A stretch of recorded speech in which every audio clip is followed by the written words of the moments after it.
శ్రీమన్మహాగణాధిపతయే నమో నమః. మహాసరస్వత్యై నమః. శ్రీగురుభ్యో నమః. హరి ఓం. సర్వప్రజానీకానికి తెలుగు సంవత్సరాది యుగములకు ఆది ఉగాది. నిన్నటి వరకు మనం శ్రీ విళంబినామ సంవత్సరంలో కష్ట నష్టాలు సుఖదుఖాలతో ఎన్నో పొంది ఉన్నాము.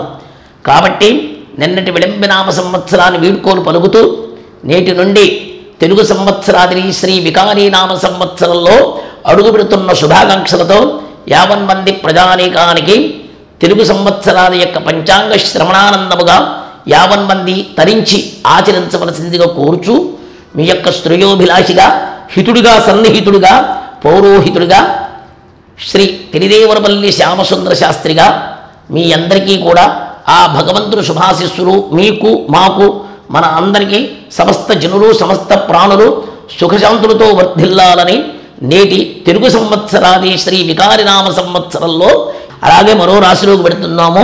9వ రాశి అయిన ధనస్సు రాశి. మూల పూర్వాషాఢ ఉత్తరాషాఢ పాదం ధనస్సు. మూలా నక్షత్రం 4 పాదాలు, పూర్వాషాఢ నక్షత్రం 4 పాదాలు, ఉత్తరాషాఢ నక్షత్రం 1 పాదం. అనగా ఈ 9 పాదాలు కలిగినచో ఈ ధనస్సు రాశి. ఈ రాశి గల వారికి ఆదాయం 2, వ్యయం 8, రాజ్యపుత్యం 6, అవమానము 1. ఈ రాశి గల వారికి ప్రారంభం లగాయితో సామాన్యముగానే ఉంటుంది. ఏ పని ప్రారంభించినా ఆటంకములు ఏర్పడుతూ ఉంటుంది. అన్నీ ఎదురు వస్తూ ఉంటాయి. మనకి ఏదైనా మంచిగా పెడితేనేమో మనకి చెడు ఎదురవుతూ ఉంటుంది. ధనదాయములు బాగున్నా ఖర్చులు ఎక్కువగానే ఉంటాయి. ఇలాగే శుభకార్యాలు అనుకున్న పని దానికంటే కూడా మరో మాసంలో అధికంగా అవుతూ ఉంటుంది. వాయిదాలు పడుతూ ఉంటుంది. ఫైనాన్స్కి సంబంధించిన ద్రవ్యాలు కానీ ఎవరికైనా ఇచ్చిన చిట్ ఫండ్స్లో కానీ డబ్బులు ఇచ్చినప్పుడు మాత్రం మీరు తూచా తప్పకుండా జాగ్రత్తగా ఆలోచించి మీ ద్రవ్యాన్ని ఎవరికైనా రుణగ్రస్తంలో కానీ చిట్ ఫండ్స్లో కానీ ఫైనాన్స్లో కానీ వ్యాపారం ఇచ్చేప్పుడు జాగ్రత్తగా ఉండాలి. వివాహం కావాలంటే వివాహంలో కూడా జరుగుతూ ఉంటాయి. కానీ మీరు అనుకున్నది 10 రూపాయలు ఖర్చు అనుకుంటే 20 రూపాయలు ఖర్చు ఉంటుంది. అది గ్రహించుకొని 20 రూపాయలు కాదు 30 రూపాయలు కానీ ఉండాలని నేను కోరుకుంటున్నాను.